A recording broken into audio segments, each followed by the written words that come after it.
Hello friends, मैं हूं Dipshikha. Welcome to my channel yummy and food. सबसे पहले तो आप सब लोगों को ईद मुबारक। आज की जो मेरी रेसिपी है वो ईद स्पेशल रेसिपी है। आज हम बना रहे हैं शाही शीर खुरमा। शीर खुरमा के बिना तो ईद की तैयारी जो है वो पूरी नहीं होती। बेसिकली जो शीर खुरमा है वो सेवइयों की खीर होती है, लेकिन उसे हम सेवइयों की मात्रा जो है उसमें बहुत ही कम रहती है और उसमें बहुत सारे नट्स और बहुत सारे ड्राई फ्रूट्स के साथ बनाया जाता है। इसे बनाना बहुत ही आसान है, तो चलिए आइए बनाना शुरू करते हैं शाही शीर खुरमा। शीर खुरमा बनाने के लिए मैंने आधी कटोरी बादाम लिए हैं और लगभग 50 ग्राम के आसपास बादाम हैं और इन्हें मैंने रात भर भिगो दिया था। इसी के साथ ही मैंने 15 से 20 छुहारे लिए हैं, इन्हें भी मैंने रात भर भिगो दिया था। कुछ लोग जो है वो छुहारे डायरेक्ट ही डालते हैं, तो उससे छुहारे जो है वो बहुत हार्ड होते हैं और मुँह में आते हैं। अगर इस तरह से आप भिगो के रख देंगे तो ये बहुत ही सॉफ्ट हो जाते हैं, इन्हें बहुत ही आसानी से काटा जा सकता है।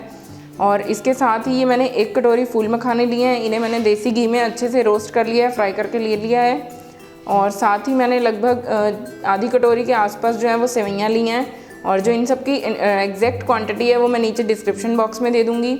इसी के साथ ही हम लेंगे 15 से 20 खजूर, और ये मैंने बिना बीज की खजूर ली हैं। अगर आप बीज वाली लें तो उसके बीज निकाल के अलग कर दें। और ये मैंने लिया है रोज़ वाटर आधी कटोरी। इसी के साथ ही मैंने 100 ग्राम के आसपास चीनी ली है। चीनी आप कम या ज़्यादा कर सकते हैं अपनी क्वांटिटी के हिसाब से। और ये मैंने आधी कटोरी ली है किशमिश। किशमिश जो है वो आपको मीठे वाली लेनी है, अगर खट्टे वाली किशमिश लेंगे तो दूध के फटने का डर रहेगा। और ये मैंने लिया है पिस्ता, 50 ग्राम के आसपास पिस्ता है, आधी कटोरी। और पिस्ता जो है वो मैंने पिस्ता की कतरन ली है, कटी हुई पिस्ता ली है। अगर आप साबुत पिस्ता लें तो आप उसे थोड़ी देर भिगोकर और फिर अच्छे से काट लें। और इसके साथ ही मैंने लिया है 1 कटोरी काजू। काजू को जो है वो मैंने 3 से 4 घंटे पहले भिगो दिया था, और इससे क्या है कि काजू का साइज़ जो है वो बहुत ही अच्छा बड़ा हो जाता है फूलकर। अब मैंने लिए हैं 30 ग्राम के लगभग चिरौंजी, और ये मैंने लिए हैं लगभग 20 से 30 ग्राम के आसपास मगज, या जिसे खरबूजे के बीज भी कहते हैं। 3 से 4 इलायची को मैंने छीलकर अच्छे से बारीक पीस लिया है, और ये 1 चम्मच के आसपास इलायची पाउडर है, तो इससे इसका टेस्ट बहुत ही अच्छा आएगा। और इसी के साथ ही ये जो मैंने सूखा नारियल या जिसे गोला कहते हैं उसे भी मैंने कद्दूकस कर लिया है। जो आपको ताज़ा नारियल होता है वो नहीं लेना है। ताज़ा नारियल के मुकाबले ये वाला नारियल जो है वो ज़्यादा मीठा होता है और इसका टेस्ट अच्छा आता है, तो हम यही वाला नारियल लेंगे। और ये मैंने लिया है खोया। खोया जो है वो बिल्कुल ऑप्शनल है, आप चाहें तो इसे डालें और नहीं तो आप इसे अवॉइड भी कर सकते हैं। और इसी के साथ ही हम सारे नट्स को फ्राई करने के लिए लेंगे 2 से 3 बड़े चम्मच देसी घी। और इसके साथ टेस्ट को बढ़ाने के लिए मैंने यहाँ लिया है मिल्क मेड। आप मिल्क मेड भी जो पूरी तरह ऑप्शनल है, आप चाहें तो इसे डालें या नहीं डालें, लेकिन इससे टेस्ट जो है वो बहुत अच्छा आता है। और इसके साथ ही मैंने लिया है ये इलायची का एसेंस, इससे जो है वो खुशबू बहुत ही अच्छी आती है।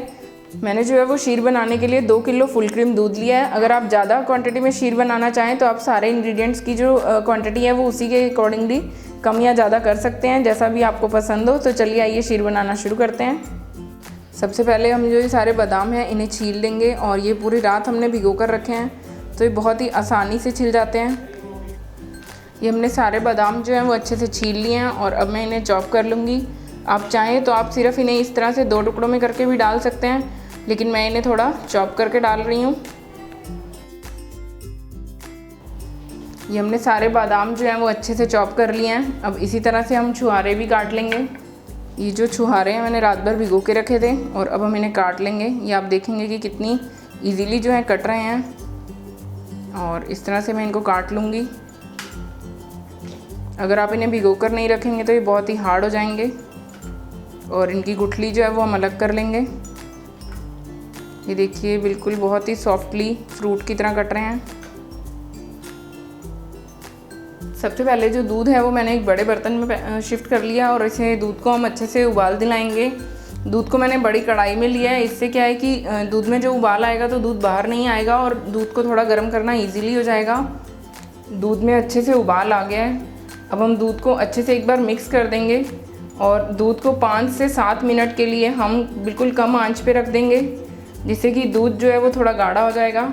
और इसे मैं दूसरी गैस पे शिफ्ट कर रही हूँ, तब तक हम बाकी की तैयारी कर लेते हैं जब तक दूध गाढ़ा होता है। और बीच बीच में से 1-2 बार दूध को अच्छे से हिला दें, ताकि जो बर्तन है उसमें दूध चिपके नहीं। और ऐसा करने के लिए आप भारी तले का बर्तन लें तो उसमें दूध जल्दी से चिपकता नहीं है।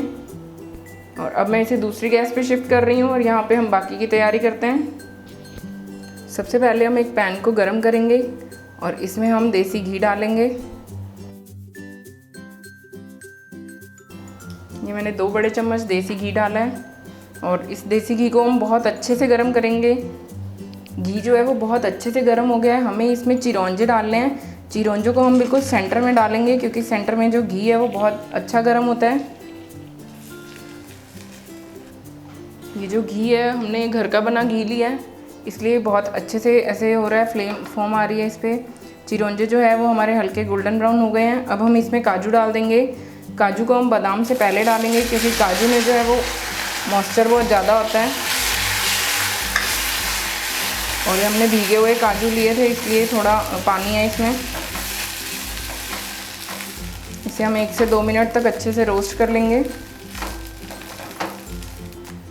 काजू जो है वो देखेंगे आप हमारे बहुत अच्छे से रोस्ट हो गए हैं। हमें इनका कलर बहुत चेंज नहीं करना है, बस इन्हें 1-2 मिनट इनका मॉइस्चर सूखने तक ही गर्म करना है। और अब हम इसमें डालेंगे ये जो हमने बादाम काट के रखे थे,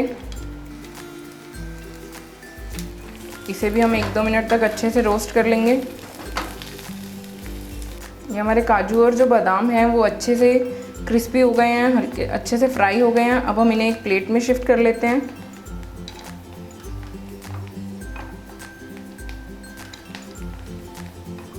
ये जो हमने पहले काजू और बादाम रोस्ट किए थे उसी घी को, उसमें बहुत सारा घी जो है वो नीचे बच गया था और इसी घी में ही जो है ये छुहारे हैं इनको भी हल्का सा रोस्ट कर रही हूँ। बहुत ज़्यादा रोस्ट नहीं करना है, आप चाहें तो डायरेक्टली भी डाल दें, लेकिन रोस्ट करने से इसका टेस्ट जो है वो बहुत ही अच्छा आता है। बिल्कुल 1-2 सेकंड के लिए इसे हम रोस्ट करेंगे।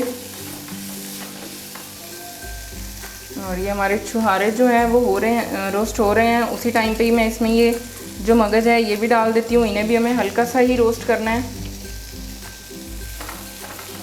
और बीच बीच में आप जो दूध हमने बॉईल करना रखा हुआ है आप उसे चलाते रहें। ये हमारे छुहारे और जो मगज़ हैं वो रोस्ट हो गए हैं अच्छे से। कलर हमें इनका चेंज नहीं करना है क्योंकि शीर जो है वो हमें वाइट कलर की रखनी है। और इन्हें भी मैं एक प्लेट में निकाल लेती हूँ।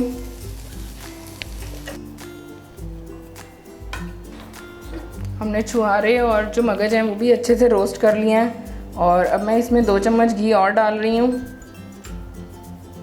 और सेम पैन ही मैं यूज़ कर रही हूँ वापस से। घी जो है वो अच्छे से गर्म हो गया है। अब हम इसमें किशमिश डाल देंगे।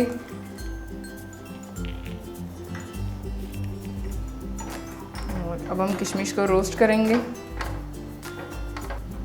सब चीज़ों को रोस्ट करने में मैंने गैस की फ्लेम को लो से मीडियम के बीच में रखा है, बहुत हाई फ्लेम हमें नहीं करनी है। और ये आप देखेंगे कि किशमिश बिल्कुल ही जादू की तरह फूलने लग गई है। बहुत ही अच्छी किशमिश जो है वो हमारी रोस्ट हो रही है। ये देखिए कि हमने कितनी थोड़ी सी किशमिश ली थी और कितनी ज़्यादा ये हमारी किशमिश जो है वो अच्छे से फूल गई है। और अब मैं इस किशमिश को भी पैन में से निकाल दूंगी। और इसी घी में ही हमें खजूर को भी रोस्ट करना है। और अब हम इस पैन में डालेंगे ये हमारे खजूर जो हमने बीज निकले हुए लिए हैं। इन्हें भी हल्का सा हम घी में रोस्ट कर लेंगे। 1 मिनट तक ये खजूर को हमने घी में अच्छे से रोस्ट कर लिया है। और अब मैं इस खजूर को भी निकाल रही हूँ। गैस की फ्लेम को मैंने बिल्कुल लो कर दिया है क्योंकि घी को मुझे गर्म ही रखना है। घी हमारा गर्म है और अगर आपको घी कम लगे तो आप घी थोड़ा और डाल सकते हैं। और इसमें हम ये जो सेवइयाँ हमने ली थी इन्हें हल्का सा गोल्डन ब्राउन होने तक इन्हें भी रोस्ट कर लेंगे। और अगर आपको लगे कि घी कम है तो आप थोड़ा सा घी और भी डाल सकते हैं। और ये हमारी सेवइयाँ जो हैं वो अच्छे से गोल्डन हो गई हैं। बहुत ज़्यादा गोल्डन मैंने इनको नहीं किया है, इतना ही शेड मुझे इसका पसंद है। और अब हमारा ये जो सारी तैयारी है वो कंप्लीट हो गई है। दूध को चेक कर लेते हैं। दूध जो आप देखेंगे कि हमारा काफ़ी जो क्वांटिटी है वो दूध की काफ़ी कम हो गई है और बहुत अच्छा गाढ़ा दूध हो गया है। और लगभग 10 से 15 मिनट हो गए हैं दूध को हमें कम आंच पे रखे हुए। अब जो हमने सेवइयाँ इसमें रोस्ट करके रखी थी वो इसमें दूध में शिफ्ट कर लेंगे।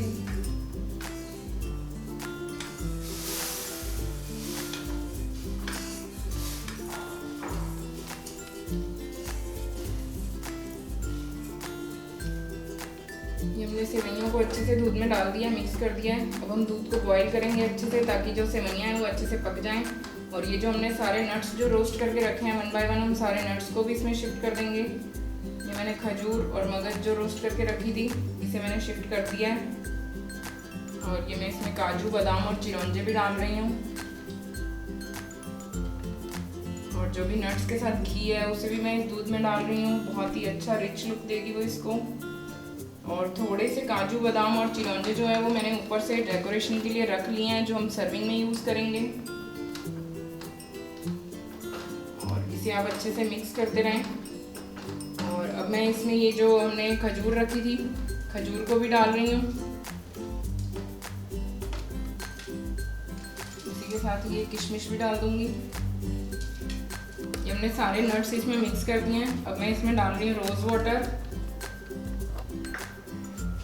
और इसी के साथ ही मैं इलायची पाउडर भी इसमें डाल दूंगी। और इसे हम अच्छे से मिक्स कर लेंगे। और अब हम चीनी भी मिक्स करेंगे। चीनी में अभी एक बार थोड़ी कम मिक्स कर रही हूँ, क्योंकि अभी हमें इसमें कंडेंस मिल्क भी डालना है और हम इसमें मावे का भी यूज़ करेंगे।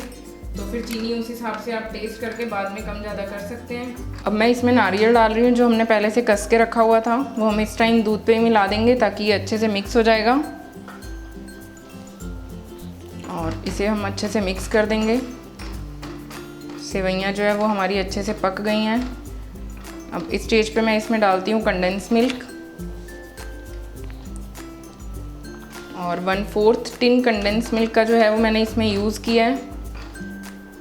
अब मैं इसमें जो इलायची का एसेंस है वो डाल रही हूँ। इससे क्या है, खुशबू बहुत अच्छी आती है। 4-5 ड्रॉप्स ही मैं इसकी डाल रही हूँ, काफ़ी है, क्योंकि हमने इलायची पाउडर भी यूज़ किया है तो उससे भी इलायची की खुशबू आएगी। और अब जो हमारा ये शीर कोरमा है वो बिल्कुल डन है। और चीनी जितनी मैंने एक्स्ट्रा बचाई थी वो मैंने सारी डाल दी है। टेस्ट करने के बाद ये बिल्कुल सही लग रही थी चीनी, तो मैंने सारी चीनी डाल दी। और अब हमने जो मावा लिया था वो भी हम इसमें डाल देते हैं। तो इससे क्या है, ये शीर कोरमा बहुत थिक हो जाएगा और बहुत ही अच्छा टेस्ट आएगा इससे। मावा बिल्कुल ऑप्शनल है, आप अगर चाहें नहीं यूज़ करना तो आप नहीं डालिए। और इसे हम 1 से 2 मिनट तक पकाएंगे। अब ज़्यादा देर नहीं पकाना है, हार्डली 1 मिनट ही हमें इसे पकाना है। मावे से ही बहुत अच्छा थिक होने लग जाएगा। और अब हमारा शीर कोरमा जो है वो बिल्कुल बनकर सर्व होने के लिए रेडी है। गैस की फ्लेम को ऑफ़ कर देंगे, क्योंकि ये बहुत भारी तले की कढ़ाई है, तो जो मावा है वो अपने आप ही इसमें पक जाएगा। 1-2 मिनट हम इसी तरह चलाते रहेंगे। शीर कोरमा तैयार है बनकर, बहुत ही स्वादिष्ट। अब हम इसे सर्व करते हैं और गैस को मैं ऑफ़ कर रही हूँ। ये हमारा शीर कोरमा जो है वो बनकर रेडी हो गया है। और अब मैंने इसे एक बाउल में निकाल लिया है। और ये जो हमने फूल मखाने थे, जो मैंने अच्छे से घी में रोस्ट करके रखे थे, उसे मैं सर्व करते हुए इस टाइप से ऊपर डाल रही हूँ। और क्योंकि अगर हम इसे पूरी खीर पे डालेंगे तो फिर ये जो है वो एक थोड़ी सी देर में लस-लसे हो जाते हैं, तो अच्छे नहीं लगते हैं। तो इस तरह से मैं इसे डाल रही हूँ। और अब हमने जो थोड़े थोड़े बाकी के नट्स निकाल के रखे थे, उसी भी मैं इस तरह से इस पर डाल दूँगी। इस तरह से ऊपर से सर्व किए हुए नट्स बहुत ही अच्छे लगते हैं। इस तरह से मैं इन ग्लासेस में भी डाल दूँगी।